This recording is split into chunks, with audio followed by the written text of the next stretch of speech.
Ya, baik, untuk diskusi kita pada hari ini, Pak, kita akan segera mulai. Sebelumnya, bagaimana kabarnya Pak Usman hari ini? Ya, alhamdulillah berkat doanya Pak, baik. Alhamdulillah. Ya, hari ini Pak kita mendiskusikan sesuatu hal yang menurut saya sangat bagus karena kalau tidak salah saya hari ini kita akan mendiskusikan masalah tentang kendala atau kesulitan Pak Usman dalam membelajarkan siswa tunarungu ya kalau tidak salah saya di SLB ya. Gitu kira-kira Iya Pak Pak. ya. Iya. Iya Pak. Kira-kira apa yang ingin Pak Usman capai dalam diskusi kita pada hari ini, Pak? Iya Pak. Uh, iya Pak, saya ingin menemukan cara untuk mengatasi kesulitan dalam mengajar siswa, khususnya siswa yang berkebutuhan khusus, yang berketurunan tunarungu.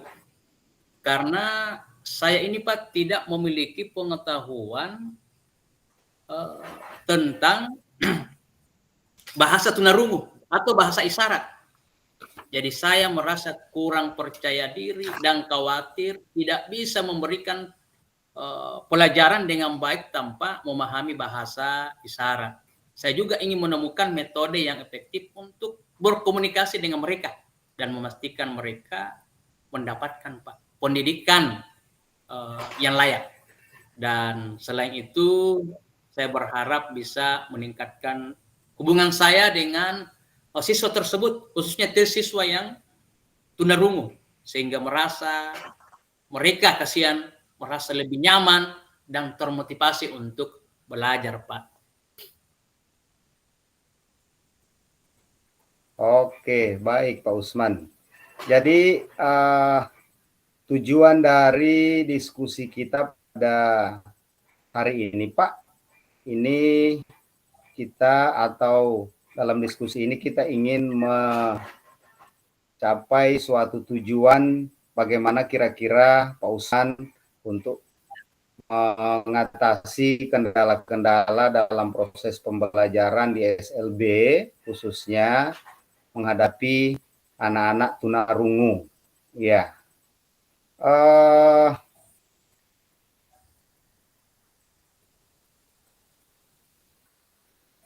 kira-kira Pak Usman melihat situasinya seperti apa kira-kira Pak Usman, situasi yang dihadapi oleh Pak Usman? Iya Pak, situasinya saya ini kan Pak latar belakang bukan PLB. Saya ini dari reguler, kemudian saya dipindah tugaskan ke SLB. Ya itu situasinya. Jadi saya berharap bisa mendapatkan panduan atau langkah-langkah yang dapat saya ambil untuk belajar bahasa isyarat dan meningkatkan kemampuan mengajar saya.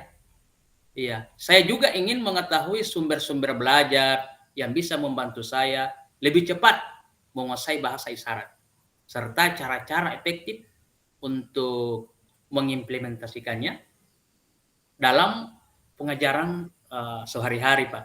Dengan begitu, saya bisa memberikan pengajaran yang lebih inklusif dan efektif bagi siswa yang tunarungu atau yang berkebutuhan khusus, serta membantu mereka mencapai potensi terbaik mereka, Pak.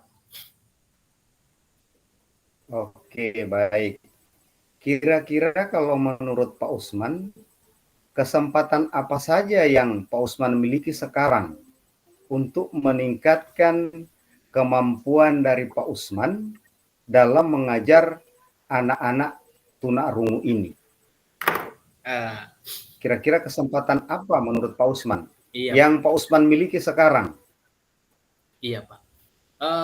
Alhamdulillah, ya saya memiliki akses untuk kursus online bahasa Arab, bahasa isyarat, ya, dan beberapa bahan ajar visual. Saya juga memiliki waktu luang yang di akhir pekan yang bisa saya gunakan untuk belajar. Nah, selain itu juga saya bisa mencari bantuan dari rekan guru-guru yang memang PLB, iya, yang mampu menguasai bahasa isyarat. Ya, jadi bantuan dari rekan guru yang mungkin memiliki pengalaman dalam mengajar siswa tunarungu serta mencari sumber daya tambahan dari perpustakaan dan internet.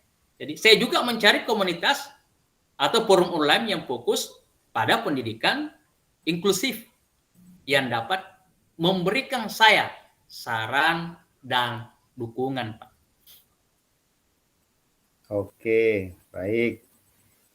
Kira-kira Pak Usman, kalau dibuatkan rentang nilai dari 1 sampai 10, posisi dari Pak Usman dalam hal mengajar anak-anak yang memiliki kebutuhan khusus ini, khususnya yang tunarungu, kira-kira posisi Pak Usman di mana?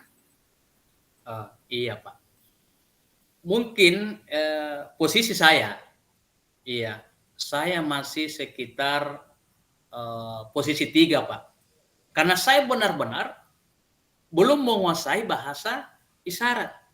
Saya merasa masih sangat dasar dalam pemahaman saya dan belum bisa berkomunikasi dengan efektif menggunakan bahasa isyarat. Saya juga merasa masih banyak yang harus saya pelajari agar lebih baik dalam mengajar. Saat ini saya hanya bisa menggunakan beberapa isyarat dasar saja dan itu tidak cukup untuk membuat siswa memahami, Pak, pelajaran dengan baik. Oke, baik. Menurut Pak Usman, apa kira-kira kekuatan yang dimiliki oleh Pak Usman dalam mewujudkan atau mencapai tujuan yang sudah dibahas tadi, Pak? Iya, Pak.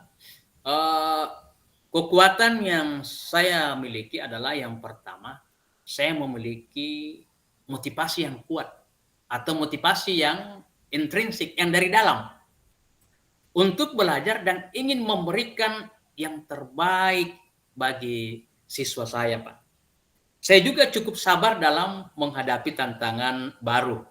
Selain itu, saya memiliki kemampuan untuk mencari informasi dan sumber daya yang diperlukan untuk belajar, serta keinginan yang kuat untuk terus berkembang demi kebaikan siswa saya. Saya juga punya kemampuan adaptasi yang baik dan siap mencoba berbagai metode pengajaran yang berbeda hingga menemukan yang paling efektif. Oke, sangat tegas sekali Pak ya. Nah, kira-kira Ya, Pak, untuk mencapai tujuan tersebut atau mencapai tujuan tadi Pak, apakah Pak Usman punya kendala atau gangguan seperti itu kira-kira? iya, Pak. Hambatan atau gangguan, ya, yang utama adalah itu kurangnya waktu karena jadwal mengajar yang padat dan kurangnya dukungan dari lingkungan sekitar yang mungkin tidak memahami pentingnya belajar bahasa isyarat. Selain itu, saya juga merasa sedikit khawatir tentang kemampuan saya untuk menguasai bahasa isyarat dalam waktu yang singkat. Dan apakah saya bisa menerapkan dengan efektif di kelas? Terkadang saya juga merasa kelelahan setelah mengajar seharian yang membuat saya sulit untuk meluangkan waktu untuk belajar. Oke, ada lagi Pak, kira-kira rencana terdekat dari Pak Usman untuk mencapai tujuan tersebut bagaimana kira-kira? Rencana Iya, Pak. terdekat dari Pak Usman. Iya, Pak.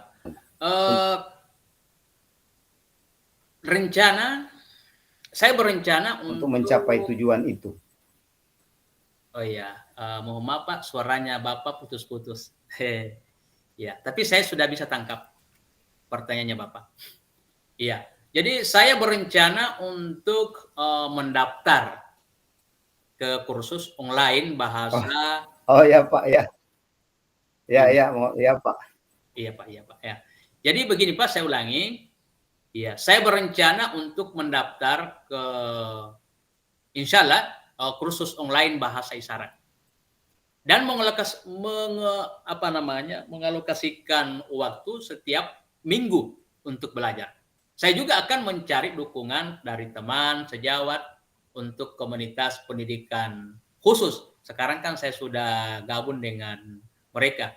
Selain itu, saya akan membuat jadwal belajar yang konsisten dan mencari bahan ajar tambahan seperti video, tutorial, dan buku panduan bahasa isyarat yang bisa membantu saya belajar lebih efektif. Saya juga akan mencari mentor atau tutor yang bisa memberikan bimbingan langsung sehingga saya bisa belajar dengan lebih cepat dan tepat, Pak. Oke, baik. Ada lagi Pak, adakah skala prioritas yang Pak Usman tetapkan dalam merencanakan ini semua? Artinya di posisi ini apakah Pak Usman prioritas punya pertama, skala? Ya silakan Pak. Iya. Prioritas pertama Pak adalah pertama menyelesaikan kursus bahasa isyarat dulu. Ya, kemudian selanjutnya saya akan mencoba menerapkan apa yang saya pelajari dalam mengajar. Saya juga akan memastikan untuk mendapatkan umpan balik dari siswa dan rekan guru untuk mengetahui apakah metode yang saya gunakan sudah efektif atau masih perlu perbaikan. Saya akan membuat daftar prioritas untuk setiap minggu sehingga saya bisa fokus pada satu hal pada satu waktu dan tidak merasa terbebani, Pak. Oke, baik. Tadi Pak kita bicara prioritas, terus bagaimana dengan jangka waktunya? Apakah setelah menetapkan skala prioritas, jangka waktunya kira-kira ada waktu terdekat yang Pak Usman mau laksanakan ini? Insya Allah Pak, saya berharap bisa menyelesaikan kursus dalam 3 bulan ke depan dan mulai menerapkan bahasa isyarat secara bertahap selama proses belajar. Saya juga akan membuat evaluasi setiap bulan untuk melihat perkembangan saya dan memastikan bahwa saya berada di jalur yang benar dalam mencapai tujuan ini. Jadi saya akan menargetkan untuk bisa berkomunikasi dasar dalam 1 bulan pertama dan meningkatkan keterampilan saya lebih lanjut pada insya Allah pada bulan-bulan berikutnya, Pak. Oke, baik. Apa kira-kira ukuran keberhasilannya, Pak Usman? Ya, berbicara ukuran keberhasilan, saya akan mengukur keberhasilan dengan kemampuan saya dalam berkomunikasi dasar dengan siswa tunarungu, khususnya yang tunarungu ini, dan melihat peningkatan partisipasi mereka dalam kelas. Selain itu, saya akan meminta umpan balik dari siswa tunarungu dan rekan guru untuk mengetahui apakah ada peningkatan dalam cara saya mengajar dan apakah siswa merasa lebih terbantu dengan metode yang saya gunakan. Ya, saya juga akan melihat hasil belajar siswa. Apakah ada peningkatan pemahaman mereka terhadap materi pelajaran setelah saya menerapkan bahasa isyarat. Oke, kira-kira apa komitmen Pak Usman terhadap rencana ini, Pak? apa komitmen dari Pak Usman terhadap rencana? Iya. Komitmen saya, Pak. Saya berkomitmen untuk menyelesaikan kursus bahasa isyarat dalam 3 bulan dan mulai menerapkan teknik-teknik visual dalam mengajar. Saya juga berjanji untuk terus belajar dan mencari cara baru untuk meningkatkan kemampuan saya dalam mengajar siswa yang berkebutuhan khusus, khususnya tunarungu, serta beradaptasi dengan kebutuhan mereka. Saya akan tetap berdedikasi dan tidak menyerah meskipun ada tantangan yang mungkin, Pak, saya hadapi. Oke, baik. Terus Pak, siapa kira-kira yang bisa membantu Pak Usman dalam menjaga komitmen ini? Iya, Pak. Saya akan meminta dukungan dari teman sejawat, rekan sejawat yang sudah lebih dulu belajar bahasa isyarat atau memang adalah guru PLB tersebut dan bergabung dengan komunitas pendidik inklusif. Jadi saya juga akan mencari mentor atau tutor yang bisa membantu saya dalam proses belajar serta mencari motivasi dari cerita sukses guru lain yang berhasil mengajar siswa tunarungu dengan baik. Saya akan memastikan untuk selalu berada dalam lingkungan yang mendukung sehingga saya bisa termotivasi dan fokus pada tujuan saya, Pak. Oke, ya Pak Usman. Ada lagi Pak, kira-kira bagaimana tindak lanjut yang akan dilakukan oleh Pak Usman dari sesi coaching yang kita laksanakan pada hari ini, Pak? Saya akan mengatur pertemuan rutin dengan Bapak, dengan kepala sekolah, rekan sejawat untuk melaporkan kemajuan dan mendapatkan umpan balik serta bimbingan lebih lanjut. Saya juga akan membuat catatan harian tentang perkembangan belajar saya dan tantangan yang saya hadapi. Sehingga kita bisa mendiskusikan solusi yang lebih spesifik dan efektif. Dengan begitu saya bisa terus mendapatkan dukungan dan saran yang diperlukan untuk mencapai tujuan saya, Pak. Oke, baik. Saya melihat Pak Usman ini memiliki rencana yang bagus, rencana yang jelas, dan komitmen yang kuat. Semoga ini Pak Usman bisa membantu Pak Usman dalam mengatasi hambatan atau kendala-kendala yang sudah kita diskusikan di awal tadi, Pak, ya. Iya, Ya, Pak. Iya. saya rasa Pak cukup untuk diskusi kita pada hari ini. Insya Allah melalui diskusi ini Pak Usman mampu mengimplementasikan apa yang sudah kita diskusikan di pagi ini atau di hari ini, Pak. Sekali lagi terima kasih Pak Usman atas waktunya. Demikian. Assalamualaikum warahmatullahi wabarakatuh. Iya, Pak. Terima kasih banyak, Pak.